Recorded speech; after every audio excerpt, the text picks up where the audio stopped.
Bonjour à tous, j'espère que vous allez bien. Aujourd'hui on se retrouve pour la vidéo de ma palle pour le challenge Romantasy de Nina Quill. Alors pour ceux qui connaissent pas Nina Quill, c'est une youtubeuse qui fait beaucoup de Romantasy et qui fait ça depuis très longtemps, très longtemps. Je vous mettrai en barre d'infos le lien de sa chaîne et de sa vidéo où elle explique le challenge Romantasy de cette année. Alors l'année dernière, enfin je l'ai découvert en 2023. L'année dernière, je connaissais pas le challenge, donc du coup, j'ai pas pu participer. Cette année, je veux y participer. Et cette année, le système est totalement différent que l'année dernière. Cette année, c'est un système de bingo. Où, en fait, vous avez un petit tableau que je vais vous mettre juste là. Et il faut juste remplir les cases, voilà, tout simplement pour faire un bingo. Alors, vous avez la première case qui est Romantasy polaire, donc faut juste qu'il y ait une romance avec de la fantasy et que ce soit en hiver, voilà, assez simple. Ensuite, il faut que pendant la période du challenge, vous buviez un chocolat chaud, un thé, un café, enfin quelque chose de chaud. Elle a même fait une exception, bon bah si vous préférez quelque chose de froid, voilà. Ensuite, il faut que vous lisiez un livre avec une créature fantastique, que ce soit dragon, que ce soit vampire, que ce soit loup-garou, qu'il y ait tout et n'importe quoi, voilà, que ce soit du fantastique, qu'il y ait une créature fantastique. Ensuite, il faut que vous lisiez un livre avec une carte, voilà, qui est une carte dedans. Bon, maintenant, majoritairement, une grosse partie des livres ont une carte. Ensuite, il faut que vous lisiez un livre qui est de couleur bleue, voilà, qui est, voilà, par exemple, celui-ci, La balade funèbre, il est de couleur bleue, bon, c'est pas de la Romantasy pure, ouais, si, il y a des zombies, mais bon, voilà, plutôt, voilà, celui-ci, Le faucheur de sorcières, lui, il est bleu, lui, ça passe facile, Le pont des tempêtes, il est bleu, ça passe facile, mais Le pont des tempêtes, il n'y a pas de créature fantastique, et c'est pas non plus en hiver, donc il passera juste dans le fait que c'est une couleur bleue, voilà, c'est tout. Ensuite, il faut que vous regardiez un des lives que fera Nina. Elle en fera, je crois, 4 pendant la période du challenge. Je vous mettrai la petite capture d'écran que j'ai fait là, des lives qu'elle a prévus. Ces lives, elle les fait sur YouTube. Elle a essayé Twitch, c'est pas une plateforme qui lui plaît, donc elle fera ses lives sur YouTube. Ensuite, il faut lire un livre qui fait plus de 300 pages. 322, ça passe, hein. Donc, un livre qui fait plus de 300 pages. Ensuite, il faut lire un livre qui est le vétéran de votre palle, un vieux livre, voilà, vraiment dans les tout premiers qui n'a toujours pas été lu, il faut vraiment choisir ce livre-là ou un des livres qui est par là. Et ensuite, il faut lire un livre en étant sous le plaid, facile. Et en fait, quand vous cochez une des cases, ça vous fait 1 point. Donc vous cochez vos cases. Si jamais vous faites une ligne horizontale, verticale, une diagonale, ça fait 5 points d'office, plus les points de vos cases. Donc 5, 6, 7, 8, ça fera 8 points à chaque fois. Si vous faites une ligne et vous gardez les points de vos cases, ça vous fait 8 points. Et au total, on peut faire 49 points. C'est le maximum qu'on peut faire, sauf si vous le refaites plusieurs fois, bien sûr, vous pouvez faire plus de points. Ensuite, elle a mis du coup les noms en fonction de combien de points vous arrivez à tomber. Si vous tombez entre 1 et 10 points, vous êtes un Romantasy baby, c'est que vous avez vous commencez la chose, voilà. Vous êtes vraiment dans les tout débuts. Ensuite, entre 11 et 30 points, c'est Romantasy Rider, c'est vraiment vous êtes assidu. Et entre 31 et 49 points, Romantasy Queen, c'est que vous êtes au summum. Et puis bah, si vous faites plusieurs fois le bingo, bon bah voilà, c'est plus. Donc elle nous a mis plusieurs petites images disponibles si jamais on voulait participer et partager sur Instagram ou sur YouTube ce qu'on va faire. Donc elle nous a laissé une petite case qu'on peut remplir où on met notre palle. Alors moi j'ai fait une sélection assez spéciale, donc je vais pas la remplir direct, je la remplirai je pense au fur et à mesure que je lirai, parce que j'ai fait en fonction des challenges de me laisser le choix entre 3 livres. Voilà, donc en gros le bingo, si je veux, je peux le faire 3 fois, vu que je me suis choisi 3 livres qui rentrent dans les cases. Donc pour ce qui est chocolat chaud, regarder un live et lire sous le plaid, bon bah il n'y a pas de livre, j'ai pas choisi de livre. Pareil pour la carte, j'ai pas choisi de livre parce que j'ai une grosse majorité de livres que j'ai dans ma palle qui a une carte. Donc si par exemple j'ai déjà lu un livre qui va dans telle ou telle case et que j'en lis un autre qui va dans ces cases là et qu'il a une carte, bon bah je mettrai dans carte, voilà. Là pour les cartes, j'ai pas vraiment mis spécifiquement. Donc le challenge de Nina, il commence le 15 février. On est le 15 février, cette vidéo arrive en retard, je sais. Et il se termine le 15 avril, c'est génial vraiment que le challenge soit pour certains long.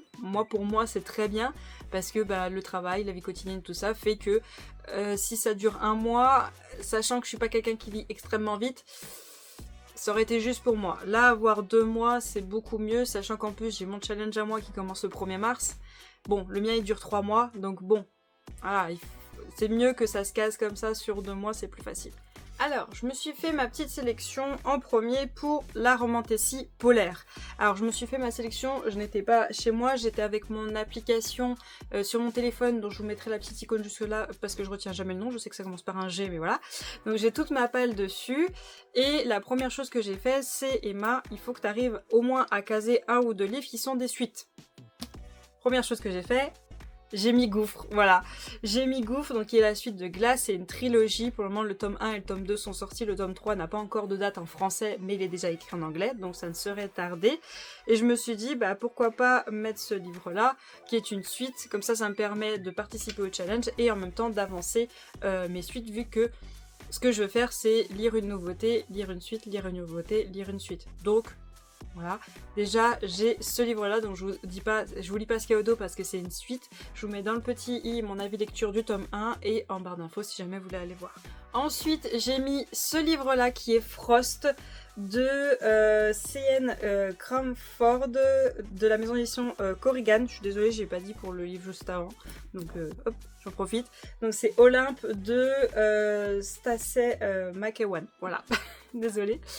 Alors ce livre là il pourrait aussi aller dans les vétérans de ma palle parce que je l'ai depuis un petit moment, mais il y en a qui sont tout aussi vieux, donc je me suis dit ouais mais celui-là il est polaire, parce que dans Romantasy polaire il faut que ça parle de neige, il faut qu'il y ait de la neige sur la couverture, donc ce qui est le cas pour celui-ci, et mes autres livres j'ai l'impression que j'en ai pas tellement d'avoir de la neige sur la couverture ou qui parlent de neige. J'avais le Faucheur de sorcières, mais je l'ai déjà lu. Donc voilà, j'avais Glace, mais j'ai déjà lu. Donc du coup, j'ai l'impression que je suis un peu bloquée niveau hiver-hiver. Donc je me suis dit, celui-là, il faut que je le mette de Romantasy polaire, parce que sinon, je suis un petit peu bloquée, j'en ai pas 40 000. Donc celui-ci, on nous dit, à 26 ans, Ava ne croit plus en l'amour. La jeune femme mi-fae, mi-humaine, abandonnée à la naissance, s'est toujours sentie comme une paria. En plus, elle découvre le jour de son anniversaire que son petit ami la trompe et elle s'enfuit pour échapper au sombre avenir auquel elle semble destinée. Alors quand Thorin, le roi des Fae, annonce qu'il va la choisir pour devenir sa reine, Ava ne comprend pas pourquoi le roi voudrait-il qu'elle monte sur le trône alors qu'ils se sont détestés au premier regard. Que cache son sourire diabolique, son air glacial et son allure tellement séduisant. Dans les couloirs d'un palais qui résonne de 1000 complots, Ava découvre qu'elle ne peut faire confiance à personne, à commencer par le roi lui-même, mais le plus grand des dangers, c'est cette étrange attirance qu'elle commence à éprouver pour lui. Pour survivre, ils doivent être prêts à tous les sacrifices. C'est une duologie et le tome 2 est déjà sorti. J'aimerais vraiment le sortir parce que même si je le sors pas pour la sélection Romantasy polaire, il faut au moins que je le sorte dans Vétéran de la Palle au cas où. Mais celui-là, il faut qu'il passe. Ensuite, c'était obligé, j'ai mis La Princesse de l'Hiver, le tome 1 de Ski Makinon, de la saga Fille de l'Hiver, je crois. Je sais plus combien il y a de tomes, je crois qu'il y en a déjà 3 de sortis. Je vous dis peut-être des bêtises. Je sais qu'il y a le tome 2 qui est sorti, ça c'est sûr. Il y a peut-être aussi le tome 3. Mais je sais plus combien il y avait de tomes prévus, c'est pas noté.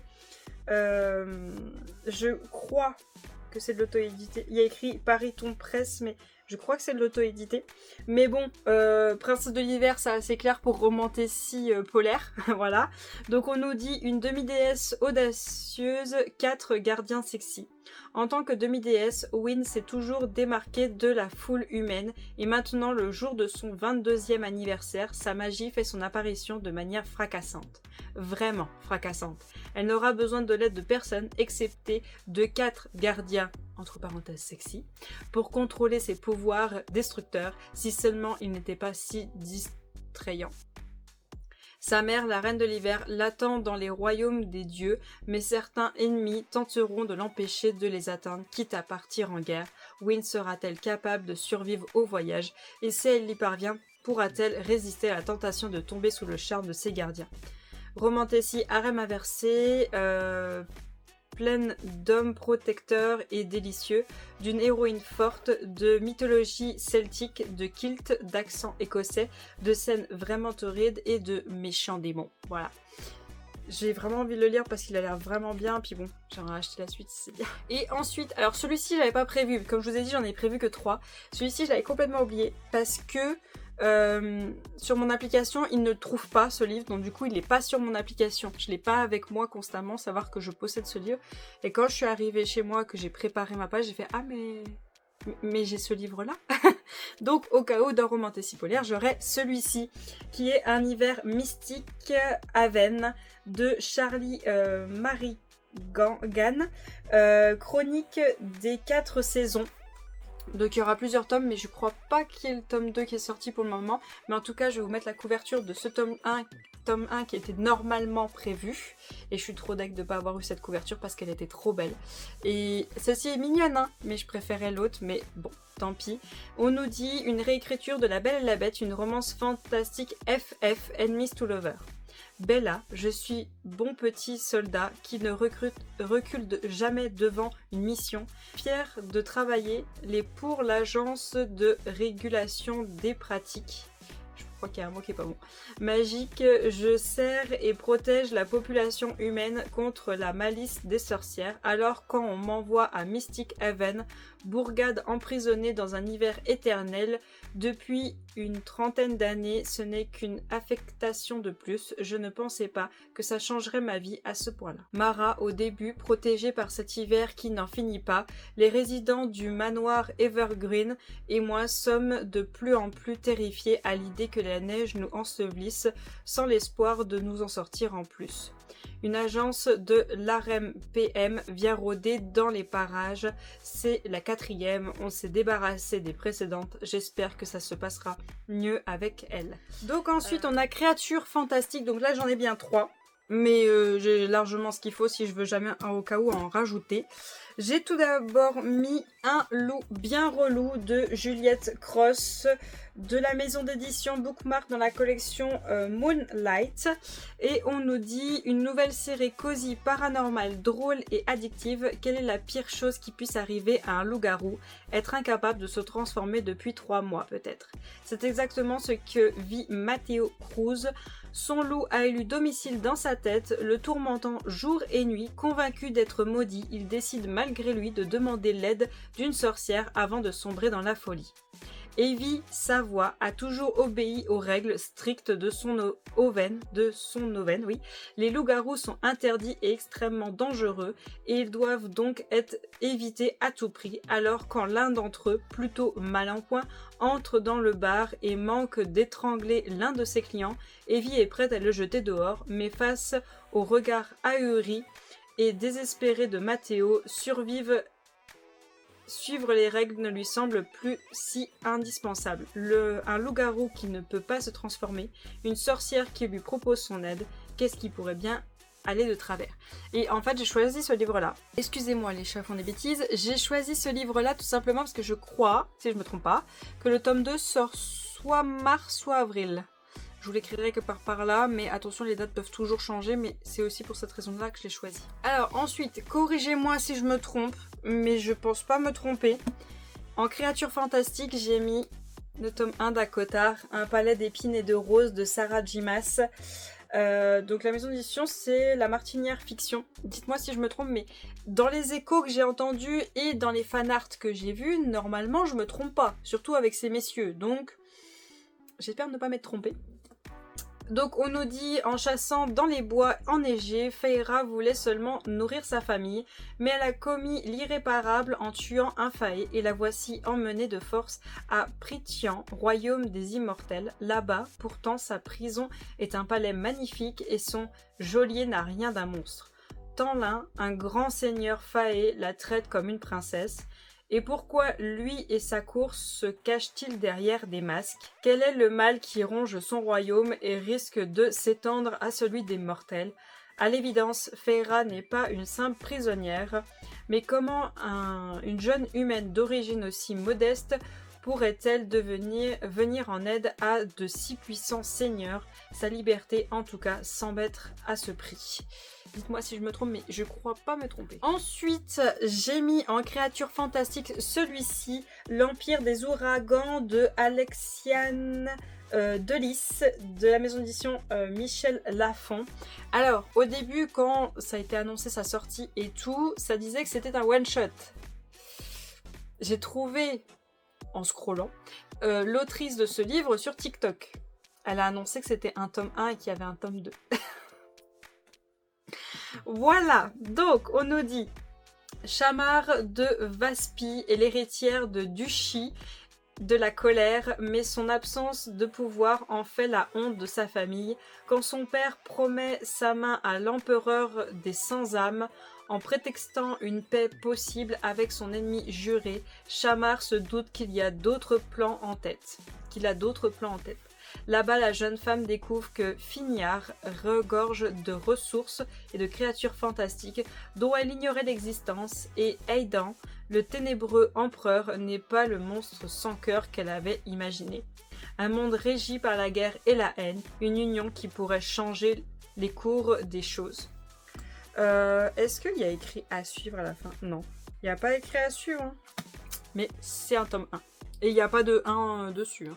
Ensuite, alors la section pour les cartes, je vous ai dit, je la saute parce que dans les livres que j'ai, il y en a plein qui ont une carte. Donc au début, je les mettrai aux endroits où je les avais prévus. Et puis si j'en lis d'autres qui vont au même endroit, je prendrai celui qui va pour une carte et que je le mettrai pour les cartes. Voilà. Donc je saute la section pour les cartes. Et mais je mettrai. Hein. Et ensuite, on passe pour les livres qui sont de couleur bleue. Alors comme vous avez vu, j'en ai pas mal. Hein. Donc il y en a aussi, je pourrais les décaler sur la couleur bleue si je le souhaite. Tout d'abord, excusez-moi, j'en avais oublié un.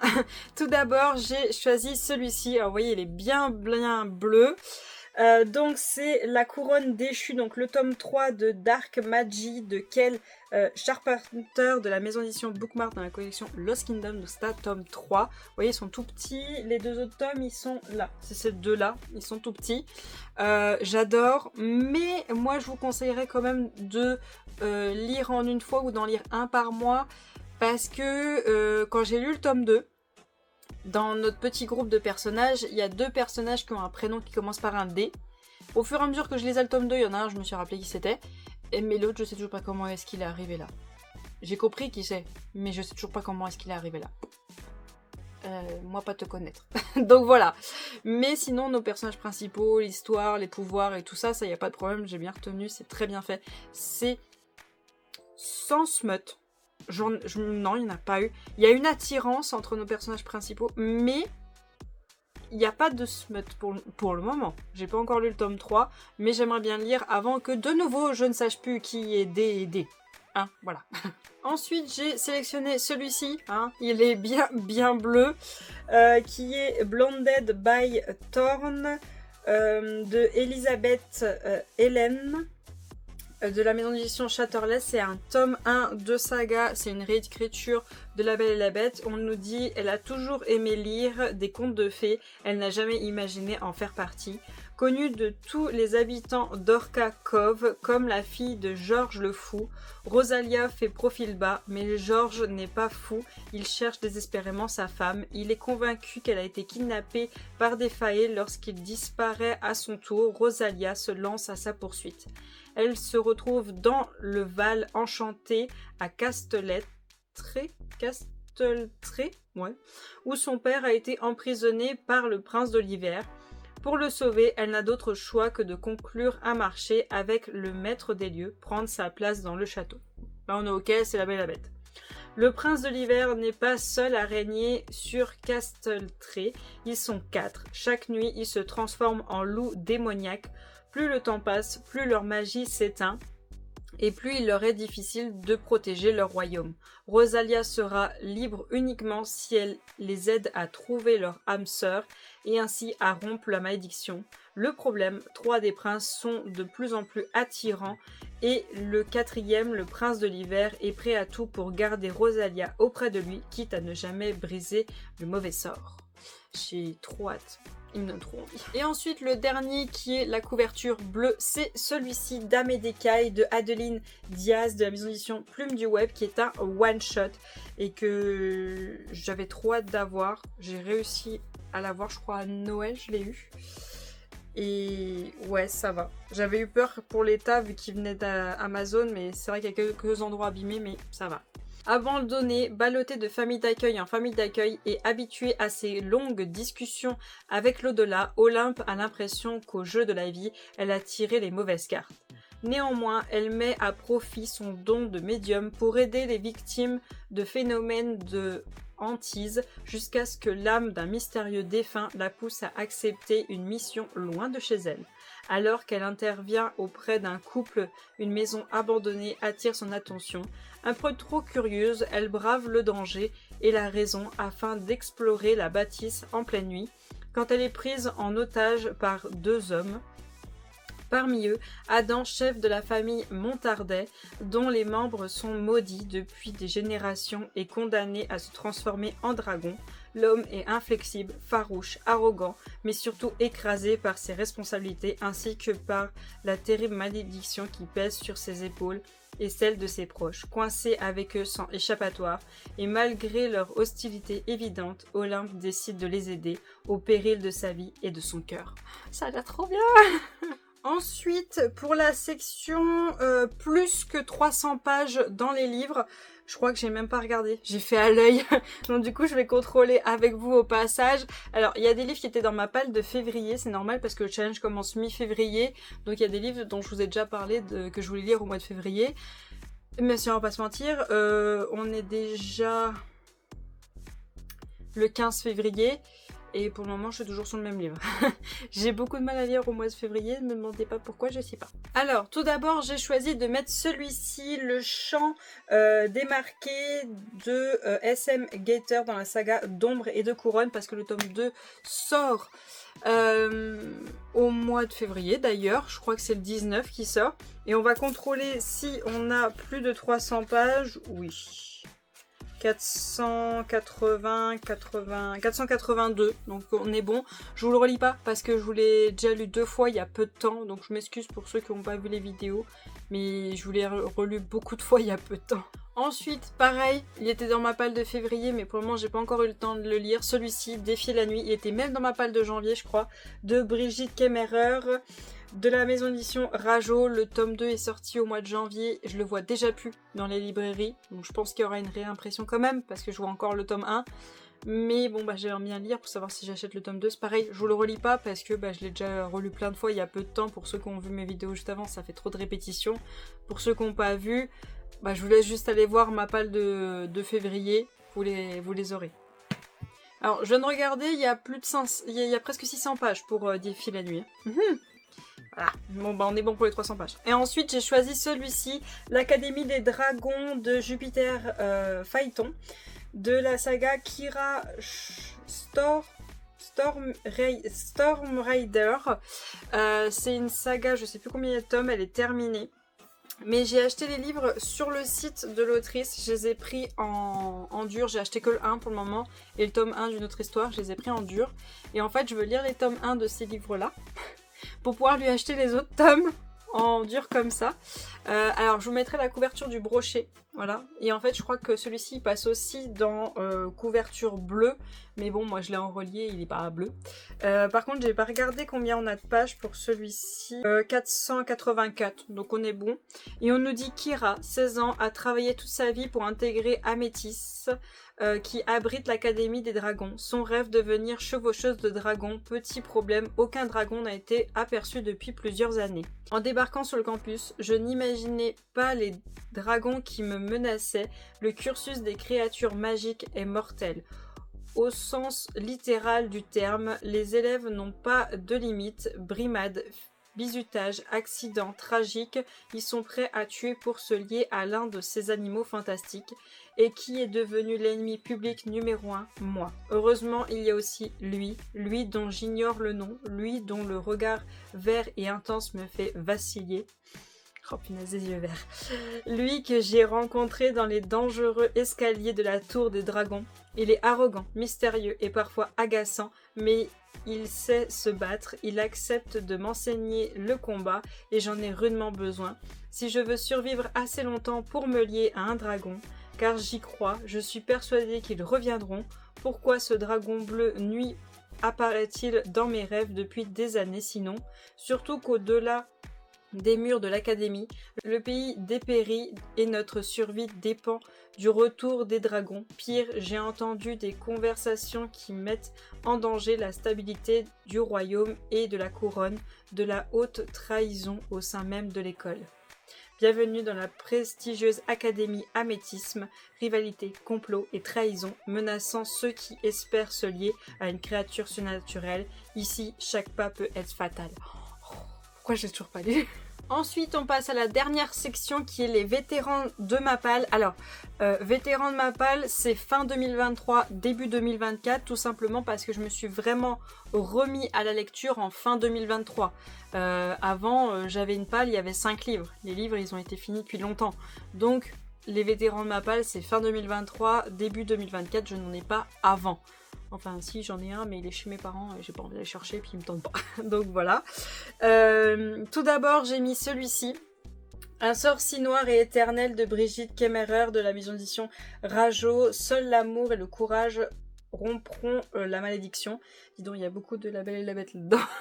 Donc on nous dit, un soir à Winchton, Harper est témoin d'une tentative d'enlèvement. En dépit du danger, la jeune femme partiellement handicapée s'interpose, mais l'agresseur lâche sa première proie et après avoir maîtrisé Harper, l'emmène avec lui. En une seconde, Harper bascule dans un autre monde, le royaume Amberfall, son château de contes de fées, sa magie, son prince beau, énigmatique et maudit. Coincé dans un automne éternel, le prince Rand cherche à débarrasser son peuple d'une créature sanguinaire. Seule une jeune femme pourra l'y aider, mais ce que le prince ne dit pas, c'est qu'il est lui-même ce monstre assoiffé de sang. Je crois que je peux même le mettre dans 300 pages. Ouais, il fait pas loin de 600 pages. Ensuite, j'aimerais lire celui-ci. Je crois qu'il est sorti en tout début 2024. Et il y a déjà le tome 2 et le tome 3 qui sont sortis. Donc j'aimerais les lire. Donc Dark Shore de Daniel N. Johnson à la maison d'édition Big Bang. Et on nous dit dans un monde divisé par les dieux, capricieux et des océans redoutables, seuls les marins sont en mesure de traverser la mer sans fin. Leur règle d'or, l'Est ne doit pas connaître l'Ouest. Terriana est une masrine et son peuple est le gardien des secrets de la mer. Pour sauver sa meilleure amie d'un mariage forcé, elle brise la loi sacrée des siens et doit faire face aux conséquences dévastatrices de son choix. Marcus est le commandant d'une célèbre légion qui a permis à l'empire de Selandor de conquérir tous les territoires de l'Est. Les légionnaires sont ses frères, mais même eux ne savent rien de la terrible vérité qu'ils dissimulent depuis l'enfance. Quand l'un des sénateurs de l'Empire découvre l'existence des sombres rivages, il capture Terriana et force Marcus et elle à partir à la conquête de ce nouveau continent. Unis malgré eux pour protéger les leurs, ils doivent désormais décider jusqu'où ils sont prêts à aller et ce qu'ils sont prêts à sacrifier. Et ensuite, un vieux vétéran de Mapal, mais c'est pas celui-ci qui est vieux. Le vétéran de Mapal précisément, c'est ça. Sorcerer of Storm. Voilà, donc j'ai commencé à le lire, le tome 1, en début 2024. Je me suis arrêtée. Page 156-157 parce que j'en pouvais plus des descriptions. Mais j'ai eu à Noël celui-ci. Parce que je me suis dit, là on a les annotations de l'autrice. L'autrice a mis des petites annotations à certains endroits, voilà, comme là. Et le tome 1 et le tome 2 ont été regroupés là-dedans. Donc je me suis dit, peut-être que j'y arriverai plus Donc il faut que je relise ce que j'ai lu, que j'ai mis un temps fou à lire, j'avais mis 2 semaines à lire 150 pages, et du coup j'avais arrêté, j'avais pas DNF, j'avais juste arrêté. Mais je me suis dit, allez hop, on essaie. Donc, espérons qu'avec ce challenge j'arrive à le lire, et parce que ça serait sympa. Mais du coup, si jamais je le lis et que j'adore, je garderai les autres. Si je le lis et que je l'ai trouvé, voilà, je garderai pas celui-là, je garderai juste celui-là. Et si j'ai pas du tout aimé, bon bah je me séparerai des 3. Hein. Donc on nous dit, toutes les sorcières sont maléfiques. Elisabeth, qui a grandi au milieu des redoutables livres de sorts d'une des grandes bibliothèques d'Ostermer, le sait depuis son plus jeune âge, et elle compte bien protéger le monde de cette magie néfaste, l'épée à la main s'il le faut. Jusqu'au jour où l'un des plus terrifiants grimoires se transforme en monstre de cuir et d'encre, semant mort et destruction. Bien malgré elle, Elisabeth doit trouver secours auprès du sorcier Nathanael Thorne et de son mystérieux serviteur Silas. Car les grandes bibliothèques ne sont pas seules en jeu, le royaume entier est en péril. Ouais, en fait, j'ai lu déjà ce qui est écrit au dos. Donc ce qui est écrit au dos, c'est les 150 premières pages. Voilà. Juste pour info. Donc voilà, pour ma sélection, j'espère quand même que ça vous aura plu. N'hésitez pas à aller sur la chaîne de Nina, elle partage les vidéos des personnes qui ont proposé leur sélection pour ce challenge. En tout cas, moi je vous remercie d'avoir regardé la vidéo jusqu'au bout. Je vais vous souhaiter une très bonne journée et à bientôt. Salut!